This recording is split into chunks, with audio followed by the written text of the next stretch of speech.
पहली बूंद जब टपकती है तो सूखी जमीन को एहसास नहीं होता कि वो बारिश की शुरुआत है या तूफान का इशारा। अर्जुन शर्मा की जिंदगी भी उस सूखी जमीन जैसी ही थी, उम्मीद और मेहनत से सिंची हुई, लेकिन अनजाने तूफान से बेखबर। सुबह के 11 बज रहे थे। गाजियाबाद के एक पुराने इलाके में सिंह गैराज के बाहर एक नीले रंग की पुरानी कार का बोनट उठा हुआ था। अंदर से अजीबोगरीब आवाजें आ रही थीं। इंजन के नीचे एक पतला सा लड़का, जिसके चेहरे पर कालक और पसीना मिला हुआ था, पूरी लगन से एक पुर्जा ठीक करने में लगा था। ये अर्जुन था। उसके हाथ ग्रीस और तेल से सने हुए थे, लेकिन उसकी आंखों में एक अजीब सी चमक थी, एक सुकून था। कार का मालिक, एक अधेड़ उम्र का आदमी, बेचैनी से इधर उधर टहल रहा था। अरे भाई, कितना टाइम लगेगा? ऑफिस के लिए लेट हो रहा हूं। अर्जुन नीचे से बाहर निकला, अपने हाथों को एक गंदे कपड़े से पोंछा। बस 5 मिनट और अंकल, इसका कार्बोरेटर चोक हो गया था, साफ कर दिया है, अब पानी की तरह चलेगी। उसकी आवाज में एक अपनापन था, एक ईमानदारी थी। वो सिर्फ एक मैकेनिक नहीं था, वो बीकॉम सेकेंड ईयर का स्टूडेंट भी था, जो सुबह कॉलेज जाता और दिन में यहां काका के गैराज पर काम करता था।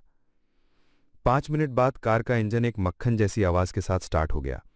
कार मालिक के चेहरे पर मुस्कुराहट आ गई। वाह बेटा, सच में आवाज ही बदल गई।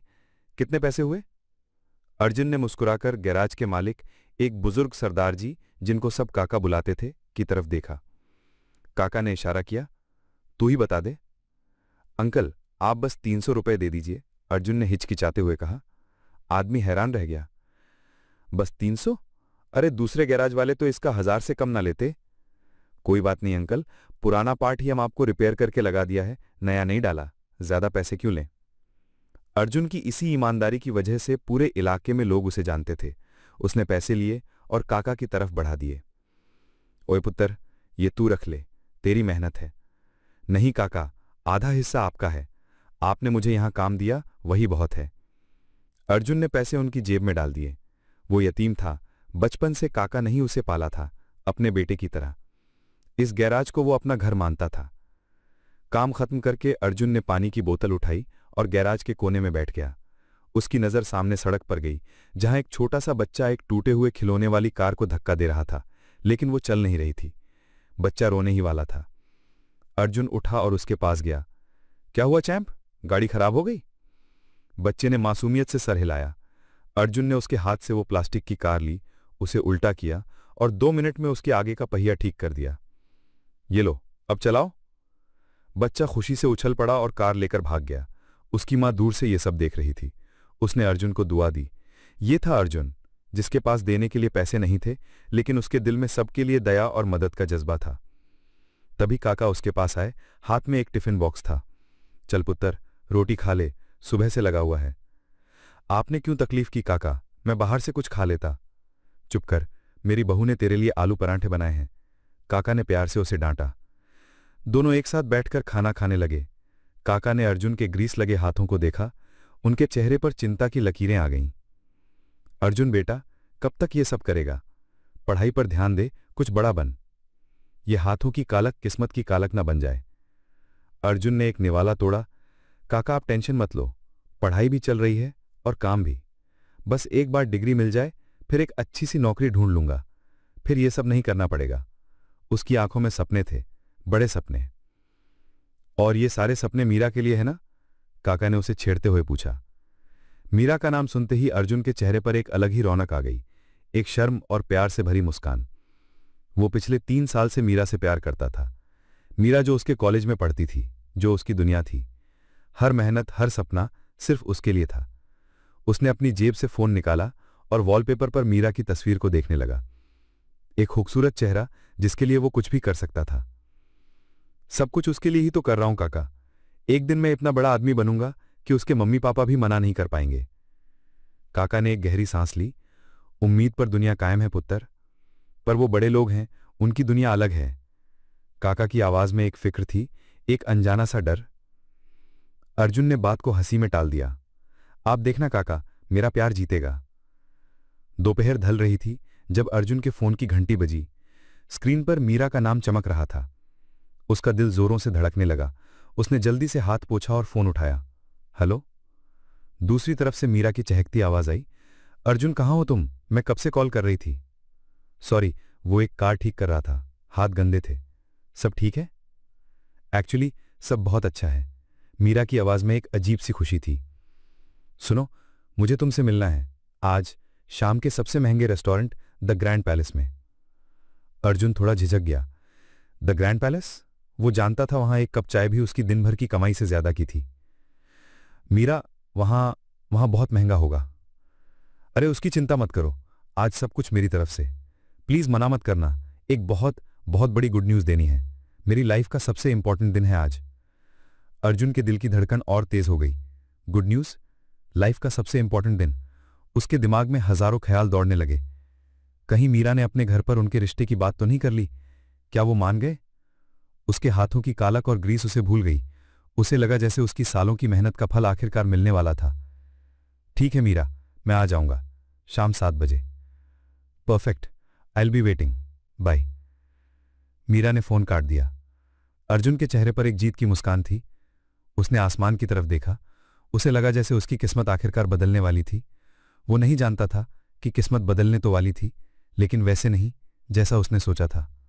ये फोन कॉल, ये मुलाकात उसकी जिंदगी के सबसे बड़े तूफान की पहली दस्तक थी। फोन काटने के बाद भी अर्जुन कुछ देर उसे कान से लगाए खड़ा रहा। उसके चेहरे पर ऐसी मुस्कुराहट थी जैसे उसने कोई जंग जीत ली हो। काका, जो दूर से उसे देख रहे थे, सब समझ गए।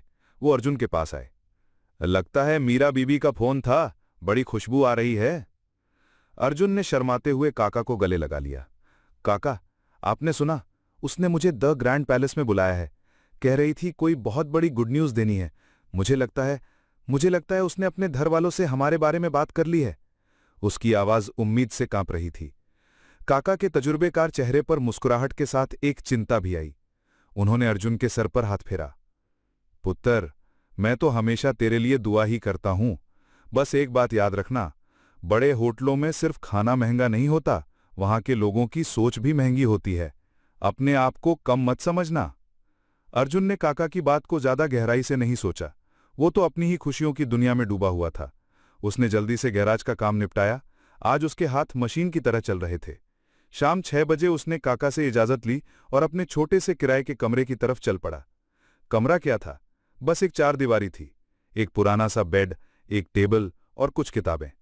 यही उसकी पूरी दुनिया थी। उसने अपनी छोटी सी अलमारी खोली। उसके पास ढंग के कपड़े भी नहीं थे। एक हल्की नीली शर्ट थी जो उसने पिछले ईद पर खरीदी थी। वही उसकी सबसे अच्छी शर्ट थी। उसने उसे निकाला, उस पर पानी छिड़ककर पुराने प्रेस से उसे अच्छे से आयरन किया। फिर वो घंटों तक बाथरूम में अपने हाथों को रगड़ता रहा। वो चाहता था कि उसके हाथ से सारी कालक, सारा ग्रीस निकल जाए, लेकिन मेहनत के कुछ निशान इतने जिद्दी होते हैं कि वो नहीं मिटते। उसके नखूनों में हल्की सी कालक अब भी बाकी थी। उसने एक गहरी सांस ली, अपने बालों में कंघी की और अपनी पुरानी घड़ी पहनकर आईने के सामने खड़ा हो गया। वो आम सा दिखने वाला लड़का था, लेकिन उसकी आंखों में सपने थे और आज उन्हीं सपनों को पूरा करने का दिन था। बस स्टॉप तक वो पैदल गया। बस में भीड़ ऐसी थी जैसे लोगों का समुंदर उमड़ आया हो। धक्के खाता हुआ, लोगों के पसीने की बदबू से लड़ता हुआ वो आखिरकार द ग्रैंड पैलेस के पास उतरा। बिल्डिंग आसमान को छू रही थी।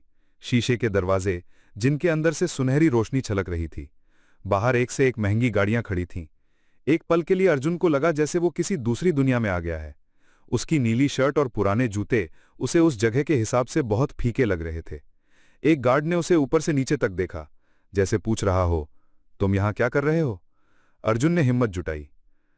मुझे मीरा से मिलना है, उन्होंने बुकिंग करवाई है।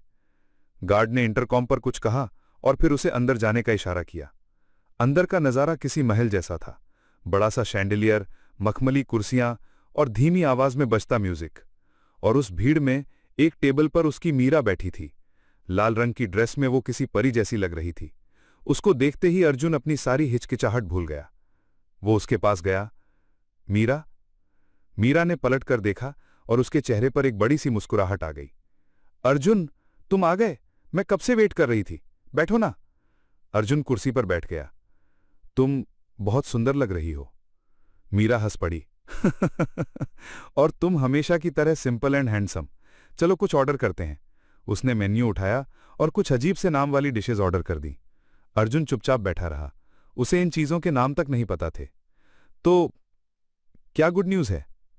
अर्जुन ने आखिरकार पूछ ही लिया। मीरा ने उसका हाथ अपने हाथ में ले लिया। अर्जुन, आई वॉज थिंकिंग, हमारी शादी के बाद हम कहाँ रहेंगे? मुझे ना एक छोटा सा घर चाहिए, जिसमें एक छोटी सी बालकनी हो, जहां हम सुबह की चाय पिएंगे। उसकी आंखों में एक सपना था। अर्जुन का दिल खुशी से भर गया। तो वो सही सोच रहा था। तुम चिंता मत करो मीरा, मैं दिन रात एक कर दूंगा। एक दिन हमारा अपना घर होगा, अपनी गाड़ी होगी। मैं तुम्हें वो हर खुशी दूंगा जिसकी तुम हकदार हो। आई नो अर्जुन, मुझे तुम्हारी मेहनत पर पूरा भरोसा है। बस थोड़ा जल्दी सक्सेसफुल होना पड़ेगा। तुम जानते हो ना, पापा के थोड़े हाई स्टैंडर्ड्स हैं। उन्हें लगता है कि एक सक्सेसफुल आदमी वही होता है जिसके पास बड़ा बैंक बैलेंस हो। मीरा ने यह बात हल्के फुल्के अंदाज में कही, लेकिन इसके पीछे छिपी चिंता अर्जुन महसूस कर सकता था। मैं उन्हें कभी शिकायत का मौका नहीं दूंगा मीरा, मैं उनका दिल जीत लूंगा, अर्जुन ने पूरे विश्वास से कहा। खाना आ गया। वो लोग बातें करते रहे, अपने फ्यूचर के सपने बुनते रहे। अर्जुन ने उसे बताया कि वो एग्जाम्स के बाद एक मल्टीनेशनल कंपनी में जॉब के लिए अप्लाई करेगा। मीरा ने अपने सपनों के बारे में बताया। वो एक इंटीरियर डिजाइनर बनना चाहती थी। उस एक घंटे में अर्जुन को लगा जैसे वो दुनिया का सबसे खुशकिस्मत इंसान है। अच्छा, तो अब गुड न्यूज सुनो, मीरा ने अचानक कहा। मुझे मुंबई के बेस्ट डिजाइन कॉलेज से इंटर्नशिप का ऑफर आया है, फुल्ली स्पॉन्सर्ड। अर्जुन खुश हो गया, लेकिन उसके दिल के किसी कोने में हल्की सी निराशा हुई। उसको लगा था गुड न्यूज उनके रिश्ते के बारे में होगी, लेकिन उसने अपनी इस भावना को चेहरे पर नहीं आने दिया। वाओ मीरा, ये तो बहुत अच्छी खबर है। कॉन्ग्रेचुलेशंस। थैंक्स अर्जुन, इसलिए मैं इतनी खुश थी। मैं जानती थी तुम भी बहुत खुश होगे। उनका डिनर खत्म हुआ। बिल मीरा ने पे किया। जब वो रेस्टोरेंट से बाहर निकल रहे थे तभी मीरा का फोन बजा। उसने स्क्रीन पर देखा और एकदम से उसका चेहरा बदल गया। वो खुशी, वो अपनापन एक पल में गायब हो गया। उसके चेहरे पर एक घबराहट आ गई। हेलो। जी डैड। उसकी आवाज एकदम से धीमी और फॉर्मल हो गई। अर्जुन हैरान था। नहीं डैड, बस एक फ्रेंड के साथ थी। हाँ, प्रोजेक्ट के सिलसिले में। मैं बस निकल ही रही हूं। उसने फोन काटा और अर्जुन की तरफ देखा। उसकी नजरों में एक अजीब सी दूरी थी। अर्जुन, मुझे जाना होगा, डैड वेट कर रहे हैं। तभी एक चमकती हुई काली मर्सिडीज आकर उनके सामने रुकी। ड्राइवर ने पिछला दरवाजा खोला। मीरा ने जल्दी से कहा, okay bye, see you in college. और वो बिना पीछे मुड़े कार में बैठ गई। कार एक पल में उसकी नजरों से ओझल हो गई। अर्जुन उस महंगी कार को जाते हुए देखता रहा। वो द ग्रैंड पैलेस के बाहर अकेला खड़ा था। अभी 1 मिनट पहले तक मीरा उसके साथ थी, उनके सपनों की दुनिया में, और अब अचानक से वो एक अलग ही दुनिया में चली गई थी। उसके डैड का एक फोन कॉल और सब कुछ बदल गया। अर्जुन को पहली बार उन दोनों के बीच की गहरी खाई का एहसास हुआ। एक ऐसी खाई जिसे शायद सिर्फ प्यार से भरना काफी नहीं था। उस रात अर्जुन को ठीक से नींद नहीं आई।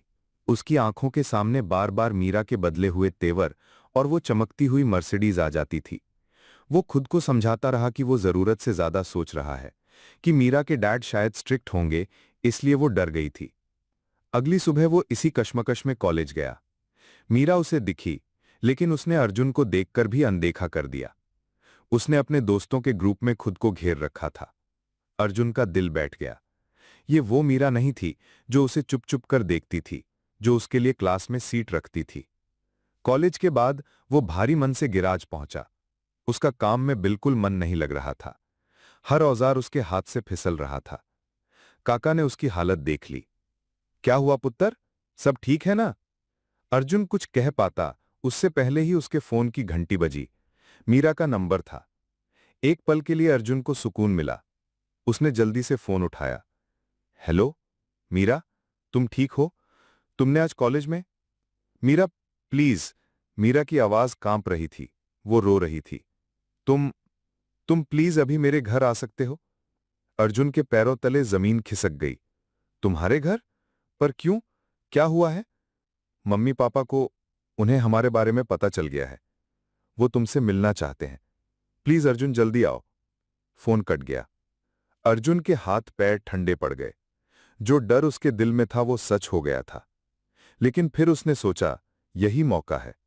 शायद अगर वो मीरा के पेरेंट्स से आमने सामने बात करेगा, अपनी ईमानदारी और अपने प्यार का यकीन दिलाएगा, तो वो मान जाएंगे। काका, मुझे जाना होगा, उसने एक निश्चय के साथ कहा। काका ने उसके कंधे पर हाथ रखा। पुत्र, हिम्मत से काम लेना, डरना मत, सच बोलना, ईमानदारी से बड़ी कोई दौलत नहीं होती। अर्जुन ने वहीं अपनी नीली शर्ट पहनी, जो अभी भी ठीक से सूखी नहीं थी। उसने अपने हाथों को फिर से साफ करने की कोशिश की और मीरा के दिए हुए एड्रेस की तरफ चल पड़ा। एड्रेस शहर के सबसे पॉश इलाके इंपीरियल गार्डन्स का था। वहां हर घर एक महल जैसा था। जब वो मीरा के घर के सामने पहुंचा तो उसकी आंखें खुली की खुली रह गईं। एक बहुत बड़ा सफेद रंग का बंगला, जिसके बाहर एक बड़ा सा फाउंटेन लगा था। लोहे का ऊंचा सा गेट, जिसे एक यूनिफॉर्म पहने गार्ड ने खोला। अर्जुन को लगा जैसे वो किसी फिल्म के सेट पर आ गया हो। उसकी हिम्मत जवाब दे रही थी। मीरा उसे दरवाजे पर ही मिल गई। उसकी आंखें सूजी हुई थीं। अर्जुन, सब ठीक हो जाएगा। अर्जुन ने उसे हिम्मत दी, जबकि वो खुद अंदर से डरा हुआ था। मीरा उसे एक बहुत बड़े ड्राइंग रूम में ले गई। हर चीज विदेशी लग रही थी। बड़ा सा सोफा सेट, दीवारों पर महंगी पेंटिंग्स और नीचे मखमल का कारपेट, जिस पर अर्जुन अपने पुराने जूतों के निशान छोड़ने से भी डर रहा था। सोफे पर एक अधेड़ उम्र का आदमी बैठा था, जिसके चेहरे पर सख्ती थी। शायद ये मीरा के पापा थे। उनके बगल में एक औरत बैठी थी, जिसके गले में मोतियों की माला और चेहरे पर घमंड साफ दिख रहा था। ये उसकी मां थीं। उन दोनों ने अर्जुन को ऐसे देखा जैसे वो कोई कीड़ा मकोड़ा हो। अर्जुन ने हाथ जोड़कर कहा, नमस्ते अंकल, नमस्ते आंटी। उसकी नमस्ते का किसी ने जवाब नहीं दिया। मीरा के पापा मिस्टर मल्होत्रा ने आखिरकार अपनी आवाज निकाली। उनकी आवाज में एक ठंडक थी। तो तुम हो वो लड़के जिसे लगता है कि वो मेरी बेटी से शादी कर सकता है? अर्जुन का गला सूख गया।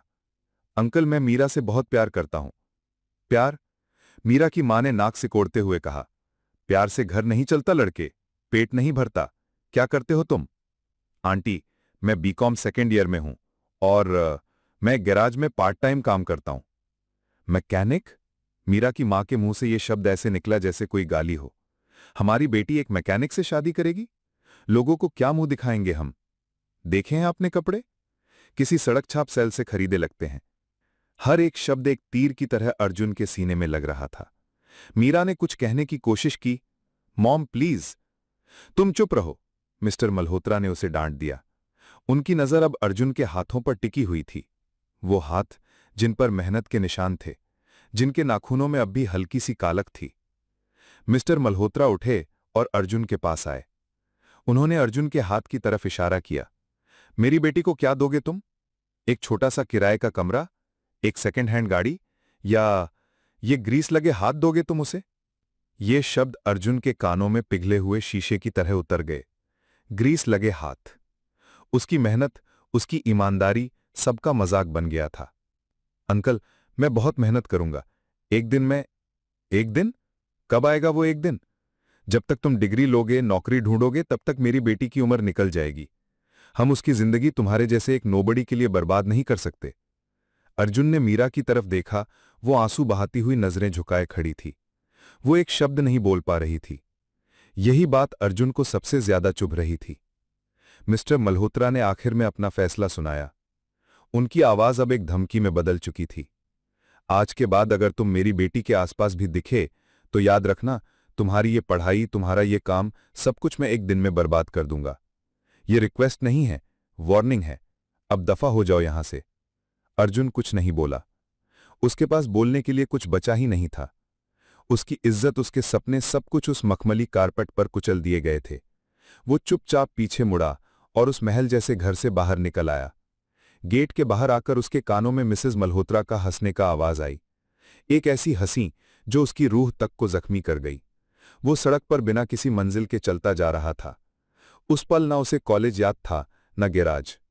उसकी आंखों के सामने सिर्फ मीरा का झुका हुआ चेहरा और कानों में सिर्फ एक ही जुमला गूंज रहा था, ये ग्रीस लगे हाथ।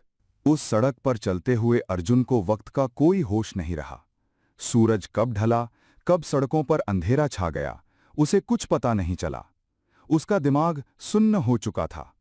मिस्टर मल्होत्रा के तीखे शब्द, मिसेस मल्होत्रा की नफरत भरी हंसी और मीरा की मजबूर खामोशी, ये सब मिलकर उसके दिल पर हथौड़े की तरह वार कर रहे थे।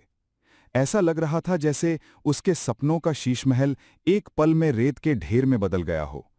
उसकी पहचान, उसकी मेहनत, सब कुछ आज बेमानी हो गया था। वो बस एक ग्रीस लगे हाथों वाला लड़का था।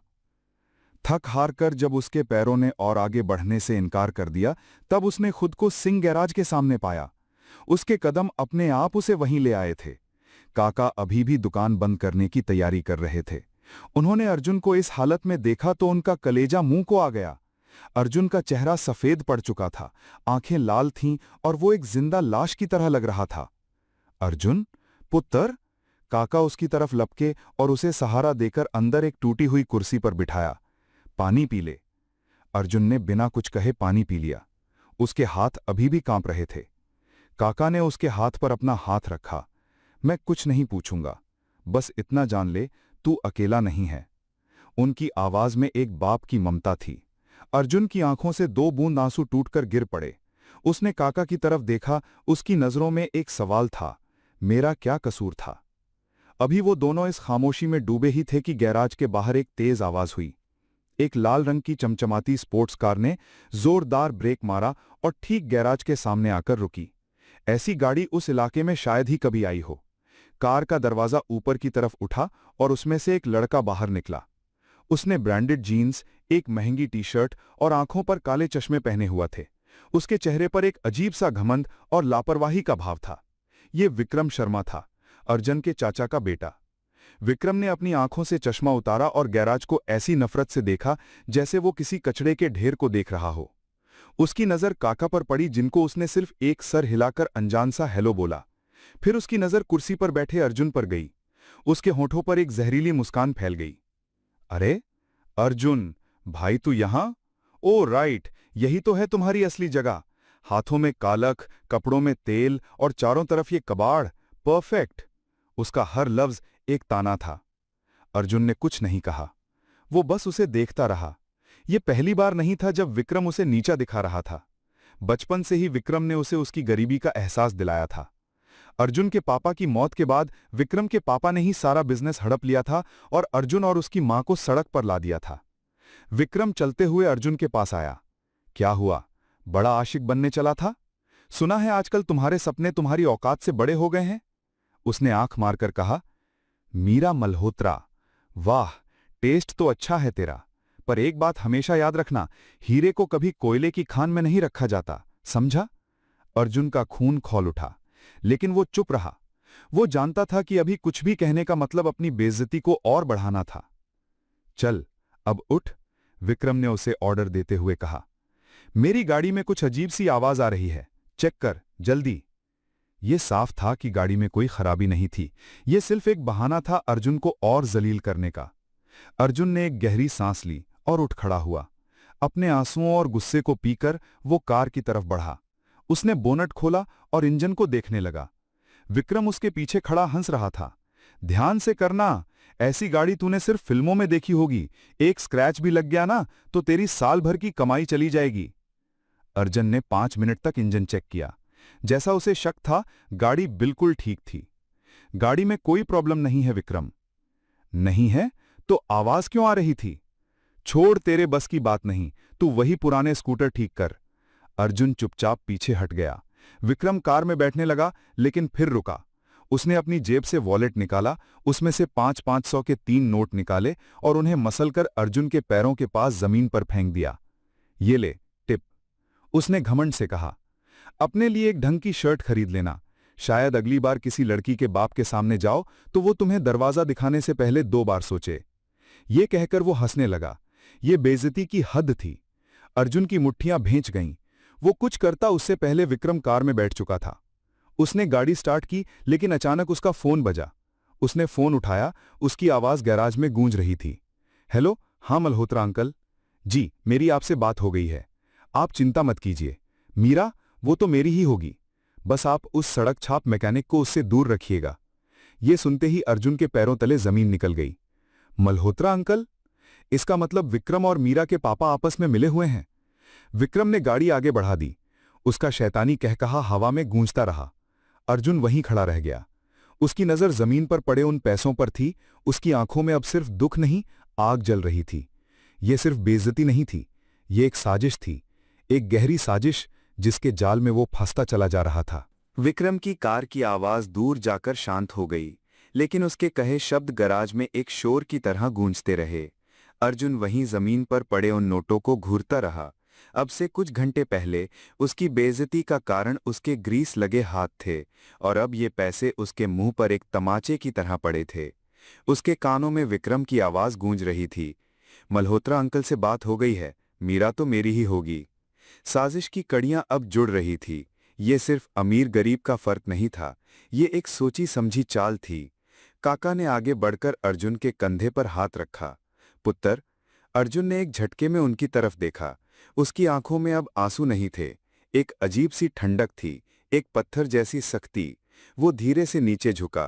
काका को लगा वो पैसे उठाएगा, लेकिन अर्जुन ने उन नोटों को छुआ तक नहीं। उसने जमीन पर एक मुट्ठी मारी, उठा और बिना एक शब्द कहे गराज से बाहर निकल गया। काका उसकी पीठ देखते रह गए। उन्होंने जमीन पर पड़े नोटों को उठाया और माथे पर लगाकर बोले, ही वाहेगुरु, मेरे बच्चे को हिम्मत देना। अर्जुन अंधेरे में चलता जा रहा था। उसका दिमाग फटने को हो रहा था। मीरा के पापा की धमकी, विक्रम की साजिश और मीरा की खामोशी।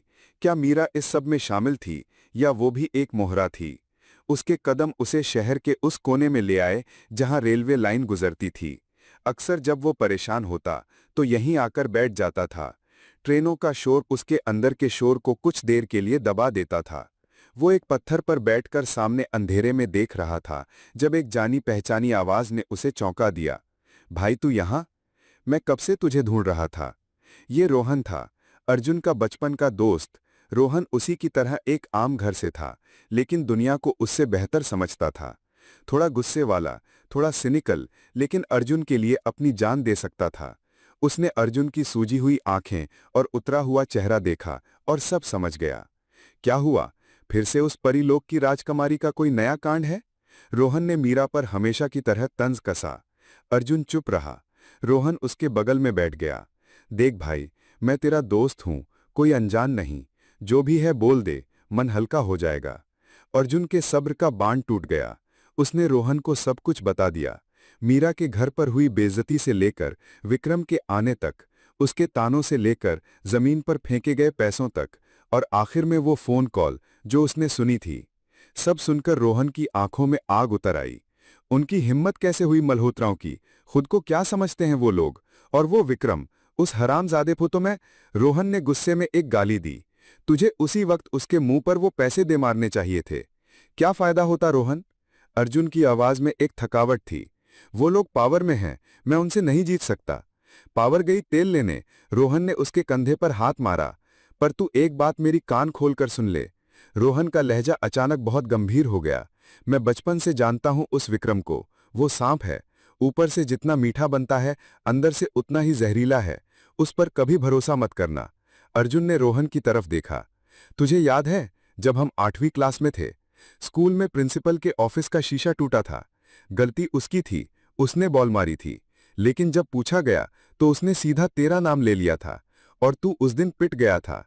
वो तब भी वैसा ही था और आज भी वैसा ही है। ये बात अर्जुन को याद थी। उस दिन उसे पहली बार एहसास हुआ था कि विक्रम कितना नीचे गिर सकता है। रोहन आगे बोला, अर्जुन, तू बहुत भोला है। तुझे लगता है विक्रम को मीरा पसंद है, घंटा पसंद है। वो सिर्फ उसे हासिल करना चाहता है, और वो भी इसलिए क्योंकि वो चीज तुझे पसंद है। ये उसकी पुरानी आदत है, तेरी हर चीज छीन लेना, तेरा खिलौना, तेरी क्लास में फर्स्ट आने की खुशी, और अब मीरा। रोहन की बातों ने अर्जुन के दिमाग के ताले खोल दिए। उसके सामने विक्रम का घमंडी चेहरा आ गया। उसे सब कुछ अब साफ दिखने लगा था। मिस्टर मल्होत्रा का उसे बुलाना, उसकी बेइज्जती करना और फिर विक्रम का अचानक वहां आ जाना, ये सब एक प्लान का हिस्सा लग रहा था। तो मीरा? अर्जुन के मुंह से बस इतना ही निकला। मैं उस लड़की के बारे में कुछ नहीं कहूंगा। हो सकता है वो मजबूर हो सकता है वो अपने माँ बाप से डरती हो, लेकिन मजबूरी में इंसान साथ छोड़ सकता है, पर गलत का साथ तो नहीं दे सकता ना। अर्जुन इस सवाल का जवाब नहीं दे पाया। उसका दिल अभी भी मीरा को बेगुनाह मान रहा था, लेकिन उसका दिमाग रोहन की दलीलों को झुठला नहीं पा रहा था। मेरी एक सलाह मान भाई, रोहन ने आखिर में कहा। मीरा से दूर रह, कम से कम कुछ दिन, और उस विक्रम से तो, उससे हमेशा 100 कदम दूर रहना। डोंट ट्रस्ट विक्रम, एक पल के लिए भी नहीं। रोहन के ये शब्द अभी हवा में ही थे कि अर्जुन के फोन पर एक मैसेज की बीप हुई। उसने कांपते हाथों से फोन निकाला। स्क्रीन पर मीरा का नाम था। मैसेज खोला, लिखा था, Arjun, I am so sorry, जो भी हुआ वो अचानक हो गया, प्लीज मुझसे एक बार मिलो, I need to explain, please. Arjun message को घूरता रहा। एक तरफ उसके सबसे अच्छे दोस्त की चेतावनी थी, जिसमें बचपन का अनुभव और दुनिया की समझ थी, और दूसरी तरफ उसके प्यार की दुहाई थी, जिसमें एक आखिरी उम्मीद छिपी थी। उसका दिल और दिमाग एक अजीब सी जंग लड़ रहे थे। क्या उसे मीरा से मिलना चाहिए? क्या उस पर भरोसा करना चाहिए? या ये उस साजिश का अगला हिस्सा था, उसे फंसाने के लिए एक नया जाल? मीरा का मैसेज अंधेरी रात में एक छोटे से जुगनू की तरह चमक रहा था। एक तरफ रोहन की ठोस, सच्ची और कड़वी चेतावनी थी, और दूसरी तरफ एक झूठी ही सही पर दिल को बहलाने वाली उम्मीद। अर्जुन का दिमाग चीख चीख कर कह रहा था, मत जा, ये एक जाल है। लेकिन उसका दिल, जो पिछले 3 साल से सिर्फ मीरा के लिए ही धड़का था, उसे एक आखिरी मौका देना चाहता था। उसने अपने दिमाग की आवाज को अनसुना कर दिया और अपने कांपते अंगूठे से रिप्लाई टाइप किया, कहाँ मिलना है? जवाब तुरंत आया। मीरा ने उसे शहर के एक आम से कैफे डिलाइट में बुलाया था। ये एक ऐसी जगह थी जहां कॉलेज के स्टूडेंट्स अक्सर जाते थे। महंगी नहीं, साधारण सी। ये देखकर अर्जुन के दिल को थोड़ी तसल्ली हुई। शायद वो सच कह रही है, शायद उसे अपनी गलती का एहसास है। रोहन ने उसे जाते हुए देखा। तू नहीं मानेगा ना? ठीक है, जा, पर याद रखना, जब सांप डसने वाला होता है तो वो सबसे शांत दिखता है। अर्जुन ने उसकी बात का कोई जवाब नहीं दिया और वहां से निकल गया। अगले दिन शाम 5 बजे वो उस कैफे में पहुंचा। मीरा पहले से ही एक कोने की टेबल पर बैठी थी। उसका चेहरा उतरा हुआ था और वो बहुत परेशान लग रही थी। अर्जुन को देखते ही वो खड़ी हो गई। Arjun, thank you so much for coming. उसकी आवाज भर आ गई। अर्जुन बिना कुछ कहे बस उसके सामने बैठ गया। आई नो तुम मुझसे बहुत नाराज हो, मीरा ने बात शुरू की। उसकी आंखों में आंसू आ गए। और तुम्हारा नाराज होना जायज है। मैं वहां कुछ बोल नहीं पाई। मैं बहुत डर गई थी अर्जुन। तुम मेरे डैड को नहीं जानते। वो बहुत गुस्से वाले हैं। अगर मैं उनके सामने एक लफ्ज भी कहती तो वो मेरा घर से निकलना, मेरा कॉलेज जाना, सब कुछ बंद करवा देते। वो रोते हुए आगे बोली, मैंने उन्हें समझाने की कोशिश की थी, लेकिन वो कुछ सुनने को तैयार ही नहीं थे। विक्रम ने उनके कान भरे हैं। वो उन्हें बिजनेस में हेल्प करता है, इसलिए डैड उसकी हर बात मानते हैं। प्लीज अर्जुन, बिलीव मी, मैं तुमसे बहुत प्यार करती हूं। मैं उनके जैसी नहीं हूं। मीरा के आंसू, उसकी कांपती आवाज, उसकी मजबूरी की दलीलें, अर्जुन का पत्थर दिल मोम की तरह पिघल गया। उसे मीरा पर तरस आ गया। उसे लगा कि वह सच में कितनी बेबस है। उसने टेबल के नीचे से मीरा का हाथ पकड़ लिया। बस अब और मत रो, मैं समझता हूं। मीरा ने उम्मीद से उसकी तरफ देखा। सच? तुमने मुझे माफ कर दिया? मैं तुमसे नाराज था ही कब? अर्जुन ने एक हल्की मुस्कान के साथ कहा। हम मिलकर कोई न कोई रास्ता निकाल लेंगे। उस पल उस कैफे में सब कुछ पहले जैसा लगने लगा। उनके बीच की दूरियां मिट गईं। मीरा ने अपने आंसू पोंछे और उसके चेहरे पर वही पुरानी चमक लौट आई। थैंक यू अर्जुन, तुम दुनिया के सबसे अच्छे इंसान हो। फिर वो अचानक से बोली, चलो अब इस सड़ू से कैफे से निकलते हैं। I want to make it up to you. मैं तुम्हें एक स्पेशल जगह ले जाती हूं, सेलेस्ट स्काई लाउंज। वहां से पूरे शहर का व्यू दिखता है। It's beautiful. आज का बिल मैं दूंगी। अर्जुन एकदम से हिचकिचाया। एक और महंगी जगह? पिछली बार का अनुभव उसके जहन में अभी भी ताजा था। मीरा, वहां जरूरी है क्या? हम यहीं ठीक हैं? प्लीज अर्जुन, मीरा ने जिद की। कल जो हुआ उसे भुलाने के लिए यह जरूरी है। हम एक नई और अच्छी मेमोरी बनाएंगे। प्लीज मेरे लिए। मीरा के प्लीज के आगे अर्जुन एक बार फिर हार गया। उसके दिल में जो थोड़ा बहुत शक था वो भी उसकी जिद के आगे धुल गया। वो मीरा के साथ ऑटो में बैठा और उस नई मंजिल की तरफ चल पड़ा, इस बात से अनजान कि ये मंजिल उसके लिए एक और जिल्लत का दरवाजा खोलने वाली थी। सेलेस्ट स्काई लाउंज एक आलीशान बिल्डिंग के रूफटॉप पर था। लिफ्ट से बाहर निकलते ही उनका सामना एक बड़े से एंट्रेंस से हुआ, जहां लोग लाइन में लगे थे। जगह सच में बहुत खूबसूरत थी, लेकिन वहां मौजूद हर शख्स अमीर और हाई क्लास लग रहा था। अर्जुन को अपने साधारण कपड़ों में एक अजीब सी घुटन महसूस होने लगी। जब उनकी बारी आई तो दरवाजे पर खड़े एक सूट बूट पहने मैनेजर ने उन्हें रोक लिया। उसकी नजर अर्जुन पर पड़ी और उसने उसे ऊपर से नीचे तक ऐसी नजरों से देखा जैसे अर्जुन ने उससे उधार मांग लिया हो। सॉरी सर, मैनेजर की आवाज में बिल्कुल भी नरमाई नहीं थी। Stags are not allowed tonight, it's couples night. Excuse me, Meera ने आगे बढ़कर कहा। He is with me, we are a couple. Manager की नजर अब भी अर्जुन पर ही टिकी हुई थी। मैम, आई अंडरस्टैंड, बट हमारे लाउंज का एक स्ट्रिक्ट ड्रेस कोड है। उसने साफ साफ अर्जुन के कपड़ों की तरफ इशारा किया। We can't allow him inside, it's against our policy. उसने ये बात इतनी जोर से कही कि आसपास खड़े लोग भी सुन लें। एक पल में सबकी नजरें अर्जुन पर आ गईं। लोग उसकी तरफ देखकर धीरे धीरे हंसने लगे, आपस में कुछ फुसफुसाने लगे। जमीन फट जाए और अर्जुन उसमें समा जाए, उसे ऐसा महसूस हो रहा था। वही बेइज्जती, वही जिल्लत जो उसने मीरा के घर पर झेली थी, आज उसे सबके सामने पब्लिक में झेलनी पड़ रही थी। What nonsense! मीरा गुस्से में चिल्लाई। हाउ कैन यू जज someone by their clothes? I want to speak to your senior. लेकिन मैनेजर तस से मस नहीं हुआ। वो अर्जुन को ऐसे देख रहा था जैसे उसके वहां खड़े होने से लाउंज की हवा भी गंदी हो रही हो। अर्जुन का मन किया कि वो मीरा का हाथ पकड़े और वहां से भाग जाए। तभी उनके पीछे से एक जानी पहचानी आवाज आई, एक ऐसी आवाज जिसमें घमंड और मिठास का अजीब सा मेल था। यहां कोई प्रॉब्लम है क्या? अर्जुन ने पलट कर देखा। वहां उसका कजिन विक्रम खड़ा था, हमेशा की तरह एकदम परफेक्ट कपड़ों में, चेहरे पर एक अजीब सी मुस्कान लिए हुए। विक्रम को देखते ही मैनेजर का रवैया एक सेकंड में बदल गया। उसके चेहरे पर चमचागिरी वाली मुस्कान आ गई। Vikram sir, good evening sir, welcome, आइए ना सर। विक्रम ने मैनेजर को इग्नोर किया। उसकी नजरें पहले अर्जुन पर गईं, जो गुस्से और शर्मिंदगी से लाल हो चुका था, और फिर मीरा पर। उसके होंठों पर एक जीत वाली मुस्कान तैर गई, जैसे उसे पहले से ही पता था कि यहां क्या होने वाला है। विक्रम की आवाज उस शोर में एक चाबुक की तरह पड़ी। मैनेजर की ऐसी हालत हुई जैसे उसने कोई भूत देख लिया हो। उसकी सारी अकड़ एक पल में हवा हो गई। विक्रम सर, आप यहां? विक्रम ने उसकी तरफ देखा भी नहीं। उसकी नजर अर्जुन पर थी और उसकी जहरीली मुस्कान अर्जुन के सीने में छुरी की तरह चुभ रही थी। फिर उसने मीरा की तरफ देखा, जो इस अचानक हुए ड्रामे से घबराई हुई थी। विक्रम ने अपना अंदाज एकदम बदल लिया। अब वो एक हीरो की तरह पेश आ रहा था। शर्मा जी, इन्हें जानते नहीं हैं आप? ये मेरा छोटा भाई है अर्जुन, और ये है मीरा जी। इन्हें अंदर आने से कौन रोक सकता है?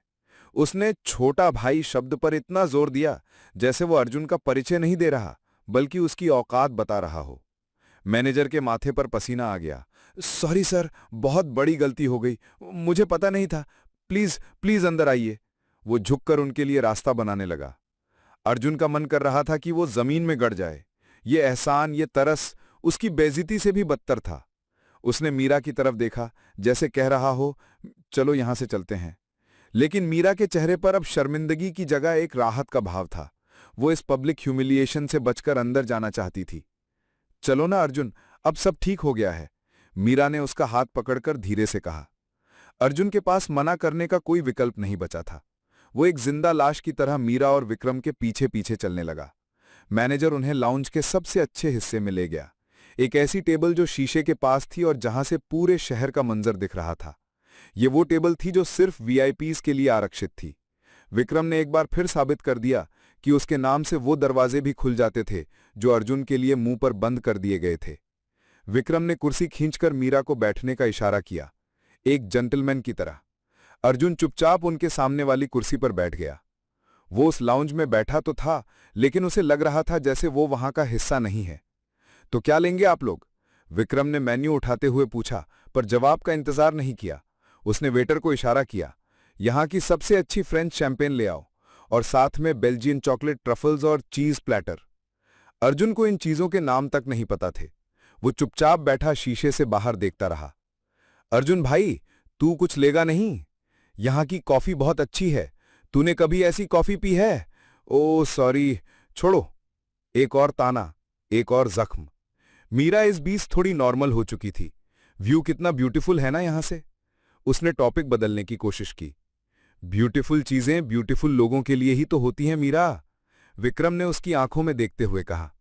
इससे पहले कि अर्जुन कुछ समझ पाता, विक्रम ने अपनी जेब से एक छोटा सा बेहद खूबसूरत गिफ्ट बॉक्स निकाला। बॉक्स एक मशहूर इंटरनेशनल ज्वेलरी ब्रांड का था। अर्जुन ने उस ब्रांड का नाम सिर्फ फिल्मों में सुना था। यह तुम्हारे लिए, विक्रम ने बॉक्स मीरा की तरफ बढ़ाते हुए कहा, सुना है तुमने सेमेस्टर में टॉप किया है, बस एक छोटा सा तोहफा तुम्हारी जीत के लिए। मीरा चौंक गई। विक्रम, इसकी क्या जरूरत थी? मैं ये नहीं ले सकती। अर्जुन के दिल में एक उम्मीद जागी, शायद मीरा मना कर देगी, शायद वो अपने प्यार की लाज रख लेगी। अरे इसमें ना कहने वाली क्या बात है, विक्रम ने हंसकर कहा। हम फैमिली फ्रेंड्स हैं और दोस्ती में गिफ्ट तो चलते हैं, प्लीज मना मत करो। विक्रम ने मीरा के जवाब का इंतजार नहीं किया और खुद ही बॉक्स खोल दिया। बॉक्स के अंदर मखमल पर एक हीरों का पतला सा नाजुक सा ब्रेसलेट रखा था। लाउंज की रोशनी में हीरे ऐसी चमक रहे थे कि आंखें चौंधिया जाएं। एक पल के लिए टेबल पर खामोशी छा गई। मीरा की आंखें उस ब्रेसलेट पर जैसे जम गई थीं। उसके मुंह से अपने आप निकला, वाओ। अर्जुन ने उस वाओ में सब कुछ सुन लिया था। उसने मीरा का चेहरा देखा। उसकी आंखों में एक ऐसी चमक थी, एक ऐसी लालच थी जो अर्जुन ने पहले कभी नहीं देखी थी। वो हमेशा कहती थी कि उसे महंगी चीजों का शौक नहीं, बस अर्जुन का साथ चाहिए, लेकिन आज उसकी आंखें कुछ और ही कहानी सुना रही थीं। ये बहुत महंगा होगा विक्रम, मीरा ने कहा, लेकिन उसकी आवाज में इनकार नहीं, सिर्फ एक दिखावे की हिचकिचाहट थी। महंगी चीजें तुम्हारे हाथों में और भी कीमती लगेंगी मीरा, विक्रम ने कहा और उसने वो ब्रेसलेट उठाकर खुद मीरा की कलाई पर पहना दिया। ब्रेसलेट उसकी कलाई पर एकदम फिट बैठ गया। ऐसा लग रहा था जैसे वो उसी के लिए बना हो। मीरा अपनी कलाई को घुमा घुमा कर देखने लगी। उसके चेहरे पर खुशी साफ दिख रही थी। वो विक्रम को थैंक यू बोल रही थी। वो शायद ये भी भूल गई थी कि उसके सामने अर्जुन भी बैठा है। अर्जुन जिसके ग्रीस लगे हाथ ऐसा तोहफा देने का सपना भी नहीं देख सकते थे।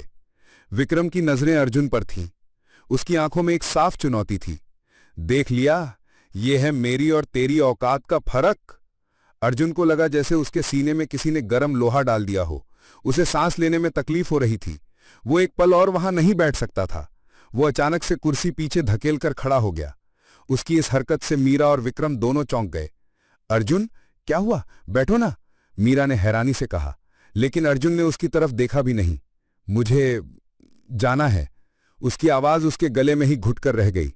वो तेजी से पीछे मुड़ा और वहां से निकल गया। उसके कानों में मीरा की आवाज आ रही थी, अर्जुन रुको, अर्जुन। पर वो नहीं रुका। जब वो लाउंज के दरवाजे से बाहर निकल रहा था, उसे विक्रम के हंसने की हल्की सी आवाज सुनाई दी। वो हंसी उसके जख्मों पर नमक की तरह लगी।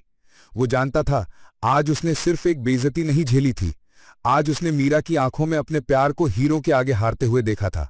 अर्जुन के जाने के बाद सलिस स्काई लाउंज की संगीत भरी हवा में एक अजीब सी खामोशी घुल गई। मीरा कुछ पल तक उस खाली दरवाजे को देखती रही जहां से अर्जुन गया था। उसका मन बेचैन हो गया।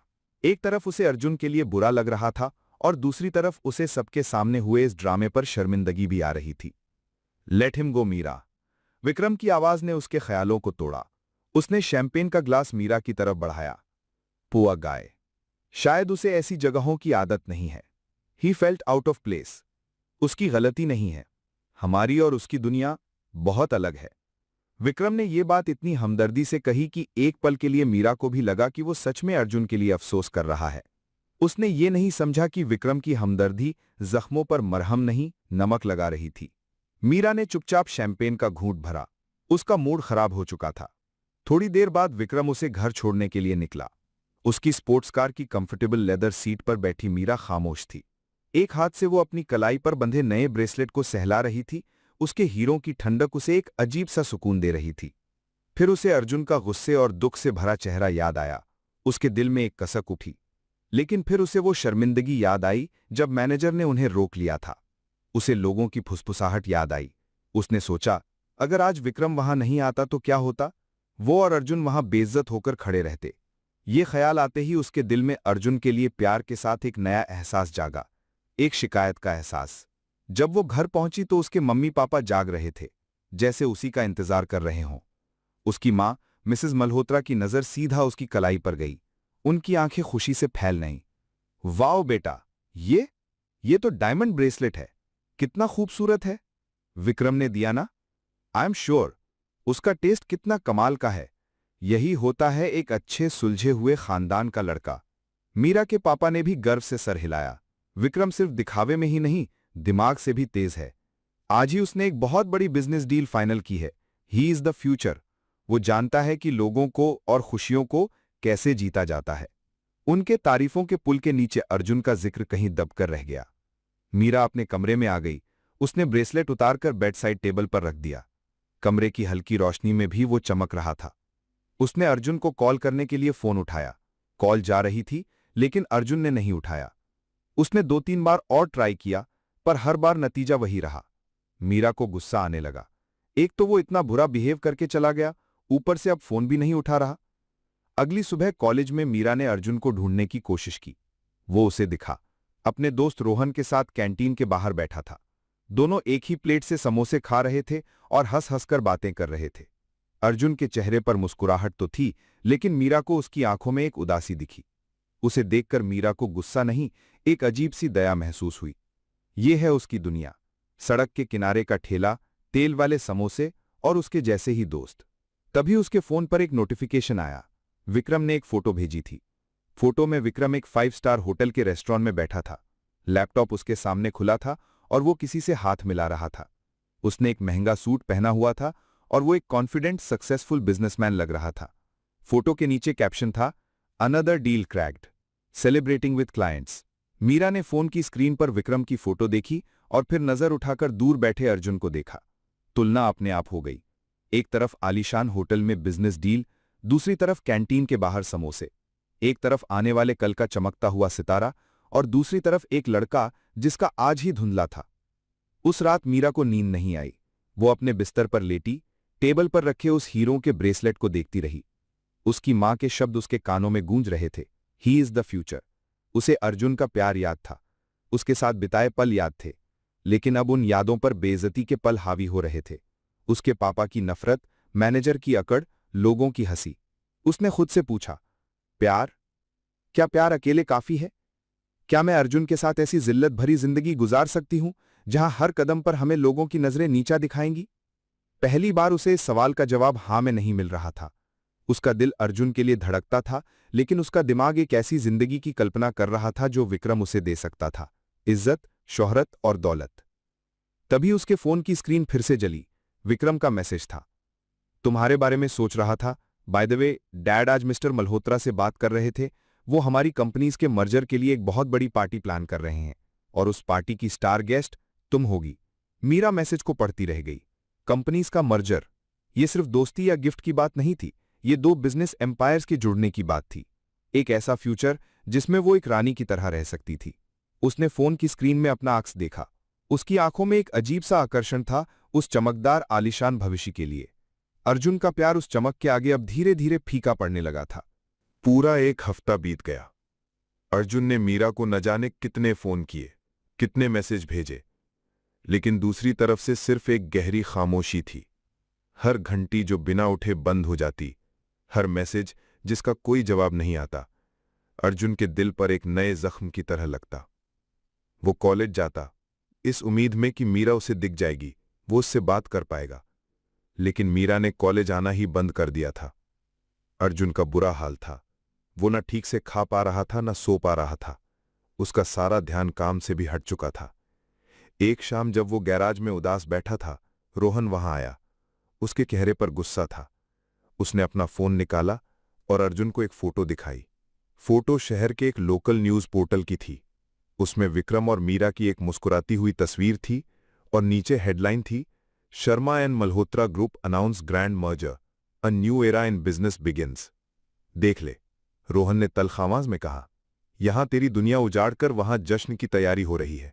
अर्जुन का दिल डूब गया। मर्जर? मीरा ने उसे इस बारे में एक लफ्ज तक नहीं बताया था। और सुन, रोहन ने फोन पर स्वाइप किया।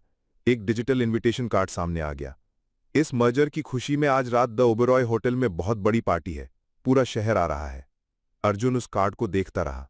उसमें विक्रम और मीरा के नाम एक साथ लिखे थे, जैसे वो दोनों इस नई शुरुआत के चेहरे हों। भाई, मेरी बात मान, वहां मत जाना। ये लोग तुझे नीचा दिखाने का कोई मौका नहीं छोड़ेंगे। ये एक जाल है। अर्जुन कुछ कहता, उससे पहले ही उसके फोन पर एक मैसेज आया। मीरा का नंबर था। उसका दिल जोरों से धड़का। उसने जल्दी से मैसेज खोला। लिखा था, tonight 8 PM the Oberoi, you should come, this something important you need to see. Message में ना कोई प्यार था, ना कोई अपनापन, बस एक अजीब सा ठंडा सा बुलावा। जैसे वो उसे नहीं, किसी अनजान को बुला रही हो। मुझे जाना होगा रोहन, अर्जुन ने एक निश्चय के साथ कहा। पागल हो गया है क्या? तुझे समझ नहीं आ रहा वो लोग तेरी बेइज्जती करेंगे? करने दो, अर्जुन की आवाज में एक ठहराव था। मैं बस एक आखिरी बार सब कुछ अपनी आंखों से देखना चाहता हूं। मैं उससे जवाब मांगना चाहता हूं। रोहन जानता था कि अब अर्जुन को रोकना नामुमकिन है। उसने बस इतना ही कहा, ठीक है, पर हिम्मत मत हारना भाई। रात 8 बजे अर्जुन द ओबेरॉय होटल के आलीशान गेट के बाहर खड़ा था। उसने वही अपनी सबसे अच्छी नीली शर्ट पहनी थी जो अब उसे खुद पुरानी लगने लगी थी। अंदर से म्यूजिक की हल्की आवाज आ रही थी। एक से एक महंगी गाड़ियां आकर रुक रही थीं, जिनमें सूट बूट और डिजाइनर साड़ियों में सजे लोग उतर रहे थे। अर्जुन को लगा जैसे वो किसी दूसरी दुनिया के दरवाजे पर खड़ा है। गार्ड ने उसे रोकने के लिए हाथ उठाया, लेकिन अर्जुन ने उसे मीरा का भेजा हुआ मैसेज दिखा दिया।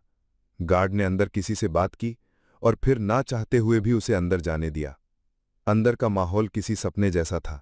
बड़ा सा हॉल, हीरों की तरह चमकते चैंडलियर्स, हाथों में महंगी शराब लिए हंसते मुस्कुराते लोग। अर्जुन उस भीड़ में बिल्कुल अकेला और अलग थलग लग रहा था। उसकी नजरें बस मीरा को ढूंढ रही थीं। और फिर उसने उसे देखा, स्टेज के पास अपने पेरेंट्स और विक्रम के साथ खड़ी मीरा। उसने एक चमकती हुई सिल्वर रंग की गाउन पहनी हुई थी। विक्रम के दिए हुए हीरों के ब्रेसलेट उसकी कलाई पर चमक रहे थे। वो किसी राजकुमारी जैसी लग रही थी, लेकिन उसकी मुस्कान में वो पहले वाली मासूमियत नहीं थी। जब उसकी नजर अर्जुन पर पड़ी तो एक पल के लिए उसके चेहरे पर घबराहट आई, लेकिन फिर उसने जल्दी से अपनी नजरें फेर लीं। अर्जुन हिम्मत करके भीड़ को चीरता हुआ उसके पास पहुंचा। मीरा, मीरा ने उसे देखा। तुम आ गए? उसकी आवाज में अजीब सी दूरी थी। ये सब क्या है मीरा? अर्जुन की आवाज में दर्द साफ झलक रहा था। ये पार्टी, ये मर्जर, तुमने मुझे एक बार बताना भी जरूरी नहीं समझा? अर्जुन, प्लीज यहां तमाशा मत करो। थिंग्स आर कॉम्प्लिकेटेड, उसने नजरें चुराते हुए कहा। कॉम्प्लिकेटेड? अर्जुन के सब्र का बांध टूट रहा था।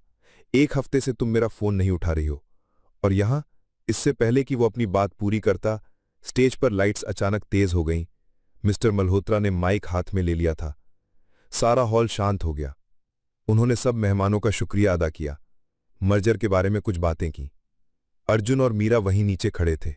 और आज इस खास मौके पर मैं एक और, इससे भी ज्यादा पर्सनल मर्जर का ऐलान करना चाहता हूं। हॉल में खुसर-पुसर शुरू हो गई। मुझे ये बताते हुए बहुत बहुत खुशी हो रही है कि मेरी बेटी मीरा की शादी शर्मा बिजनेस के इस डायनेमिक और ब्रिलियंट एयर विक्रम शर्मा से तय हो गई है। ये सुनते ही अर्जुन को लगा जैसे उसके पैरों तले जमीन खिसक गई हो, जैसे किसी ने उसके कानों में पिघला हुआ लावा डाल दिया हो। पूरा हॉल तालियों की गड़गड़ाहट से गूंज उठा। मीडिया के कैमरेज की फ्लैश लगातार चमकने लगी। अर्जुन ने अपनी आंखों से देखा। विक्रम ने मीरा का हाथ पकड़ा और उसे स्टेज पर ले गया। फिर विक्रम ने अपनी जेब से एक रिंग निकाली, एक बहुत बड़ी डायमंड रिंग। उसने वो रिंग मीरा की उंगली में पहना दी। मीरा ने मना नहीं किया, उसने इनकार नहीं किया। वो चुपचाप खड़ी रही। तालियों के शोर के बीच एक पल के लिए मीरा की नजर भीड़ में खड़े अर्जुन से मिली। अर्जुन उसकी आंखों में कोई मजबूरी, कोई दुख ढूंढ रहा था, लेकिन उसे वहां कुछ नहीं दिखा। उसे वहां दिखा तो सिर्फ एक फैसला, एक चुनाव जो मीरा ने खुद किया था। विक्रम ने मीरा को अपनी तरफ खींचा और कैमरेज के सामने उसके कान में कुछ कहा। मीरा के चेहरे पर एक हल्की सी बनावटी मुस्कान आ गई। हॉल में तालियां और तेज हो गई, लेकिन अर्जुन को वो तालियां सुनाई नहीं दे रही थीं। उसे कुछ सुनाई नहीं दे रहा था। उसकी दुनिया उसके चारों तरफ घूम रही थी। उसका प्यार, उसके सपने, उसका सब कुछ उसी भीड़ के सामने, उन चमकती लाइट्स के नीचे एक पल में टूटकर बिखर चुका था। तालियों की गड़गड़ाहट एक समुंदर के शोर जैसी थी, और अर्जुन उस समुंदर के बीच में अकेला, टूटता हुआ, डूब रहा था। उसके दिमाग ने काम करना बंद कर दिया था। उसकी आंखें स्टेज पर खड़ी मीरा पर टिकी थीं, जिसके हाथ में अब विक्रम की पहनाई हुई अंगूठी थी। वो अंगूठी अर्जुन के दिल में एक कांटे की तरह चुभ रही थी। वो प्यार, वो वादे, वो सपने, सब कुछ एक झूठ था, एक बेहद खूबसूरत और अब बेहद भयानक झूठ। स्टेज पर खड़ा विक्रम इस पल का पूरा मजा ले रहा था। उसकी नजर भीड़ में पत्थर बने खड़े अर्जुन पर पड़ी। उसकी जीत की मुस्कान और भी गहरी हो गई। उसने अपने हाथ में शैंपेन का ग्लास उठाया और ऐलान किया, एक टोस्ट उन सभी लोगों के नाम जो अपनी औकात में रहना नहीं जानते। उसने ग्लास उठाते हुए आंखों ही आंखों में अर्जुन की तरफ इशारा किया। विक्रम के आसपास खड़े उसके अमीर दोस्तों ने उसका इशारा समझ लिया। उनकी नजरें भी अर्जुन पर आ टिकी। फुसफुसाने का दौर शुरू हो गया। ये यहां क्या कर रहा है? ये तो वही मैकेनिक है ना जो उस दिन लाउंज के बाहर खड़ा था। इसे अंदर किसने आने दिया? 2-3 लड़के जो विक्रम के खास दोस्त थे, शराब के नशे में धुत अर्जुन के पास आ गए। उनके चेहरों पर मजाक उड़ाने वाले भाव थे। क्यों भाई, बड़े लोगों की पार्टी में क्या कर रहा है? यहां गाड़ियां ठीक नहीं करनी? उसके साथी जोर से हंसने लगे। सुना है मीरा पर लाइन मार रहा था। भाई, सपने देखना अच्छी बात है, पर औकात से बड़े नहीं। हीरे की अंगूठी के सामने तेरे वो ग्रीस लगे हाथ कहां टिकेंगे? हाँ, वही शब्द, वही जिल्लत। अर्जुन को लगा जैसे इतिहास खुद को दोहरा रहा है, लेकिन इस बार उसकी बेइज्जती किसी बंद कमरे में नहीं, बल्कि शहर के सबसे बड़े लोगों के सामने हो रही थी। उसने एक आखिरी उम्मीद से मीरा की तरफ देखा। मीरा स्टेज से सब कुछ देख रही थी कि कैसे अर्जुन को भीड़ में जलील किया जा रहा है। उनकी नजरें एक पल के लिए मिलीं। अर्जुन की आंखों में एक सवाल था, एक इल्तिजा थी। लेकिन मीरा ने अपनी नजरें फेर लीं। उसने विक्रम की तरफ रुख किया और एक फोटो के लिए मुस्कुरा दी। ये अर्जुन के लिए आखिरी चोट थी। उसकी हिम्मत, उसका दिल, सब कुछ टूट चुका था। तभी उसके कानों में मिसेस मल्होत्रा की आवाज पड़ी, जो पास खड़ी एक औरत से कह रही थी, ओह, जस्ट अ पुअर नोबडी। पता नहीं अंदर कैसे आ गया। सिक्योरिटी को बुलाना पड़ेगा। अ पुअर नोबडी, एक गरीब, अस्तित्वहीन इंसान। यही उसकी पहचान थी उन लोगों की नजर में। बस, अब और नहीं। अर्जुन से और बर्दाश्त नहीं हुआ। उसके अंदर गुस्सा और दर्द का एक ज्वालामुखी फट रहा था, लेकिन उसने कुछ नहीं कहा। उसने उन लड़कों को कोई जवाब नहीं दिया। उसकी लड़ाई अब किसी और से नहीं, खुद से थी, अपने टूटे हुए विश्वास से थी। वो चुपचाप पीछे मुड़ा। उसके हर कदम में एक हार थी। जब वो भीड़ से निकलकर जा रहा था, तो उसे ऐसा महसूस हो रहा था जैसे 100 नजरें उसकी पीठ में खंजर की तरह घूम रही हों। हॉल में गूंजता हर कहा उसे अपने ऊपर लग रहा था। होटल के आलीशान हॉल से लेकर बाहर एग्जिट तक का रास्ता उसे अपनी जिंदगी का सबसे लंबा और सबसे दर्दनाक सफर लगा। वो होटल से बाहर आ गया। रात की ठंडी हवा उसके चेहरे से टकराई, लेकिन उसे कुछ महसूस नहीं हुआ। वो अंदर से बिल्कुल सुन्न हो चुका था। शहर की रोशनियां, गाड़ियों का शोर, सब कुछ उसे धुंधला लग रहा था। उसने एक रात में अपना सब कुछ खो दिया था।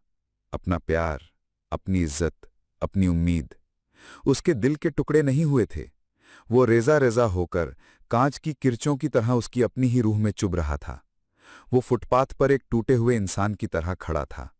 आने वाले कल का कोई निशान नहीं था और बीता हुआ कल एक नासूर बन चुका था। वो अपनी इस हालत में इतना खोया हुआ था कि उसने ध्यान ही नहीं दिया। सड़क के दूसरी तरफ एक काली, चमकती हुई गाड़ी आकर धीरे से रुकी। गाड़ी के अंदर पिछली सीट पर एक बुजुर्ग आदमी बैठे थे। उन्होंने एक महंगा सूट पहना था। उनके बाल सफेद थे और उनकी आंखों में एक अजीब सी तेजी और गहराई थी। वो बुजुर्ग आदमी अर्जुन को ही देख रहे थे। उनकी नजरों में न तरस था, न हमदर्दी। उनकी नजरों में एक अजीब सा इंतजार था, एक परखने वाली नजर।